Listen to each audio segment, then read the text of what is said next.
So ఆర్టీసీలో తెలంగాణ మనం చూసుకుంటే మహిళలకు సంబంధించి మహిళలకు మహాలక్ష్మి పథకం పేరుతో ఉచిత బస్సు ప్రయాణం అయితే కల్పిస్తున్నారు కదా. దానికి సంబంధించి మంత్రి బట్టి విక్రమార్క గారు అయితే బస్సులో ప్రయాణించారన్నమాట. బస్సులో ప్రయాణించి మహిళని అయితే అడగడం జరిగింది.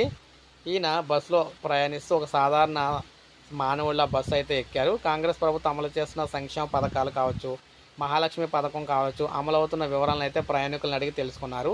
ఆర్టీసీ ఉచిత ప్రయాణం చాలా బాగుంది, ఆర్థికంగా వెసులుబాటు అవుతుందని చెప్పేసి డిప్యూటీ సీఎం బట్టితో మహిళలు ఆనందం వ్యక్తం చేశారు.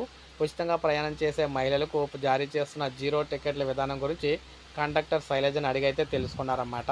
సో ఈ విధంగా అన్నీ కూడా కండక్టర్గా నడగడం జరిగింది. అసలు బస్సులో ప్రయాణిస్తున్న ఇక్కడ నాగుల వంచ గ్రామానికి చెందిన జానమ్మ, అనంతమ్మ వాళ్ళతో ముచ్చటిస్తూ కరెంటు మంచిగా వస్తుందా, ఆర్టీసీ బస్సులు ఉచిత ప్రయాణం ఎలా ఉంది, ఎన్నిసార్లు ఉచితంగా ఆర్టీసీ బస్సులో ప్రయాణం చేశారు అని ప్రశ్నించారు. దీంతో వారు బడి, గుడి, పెళ్లి, పేరంటాలకు ఉచిత బస్సులు వెళ్ళటం వల్ల ఆర్థికంగా కొంత వెసులుబాటు అయితే కలుగుతుందన్నారు.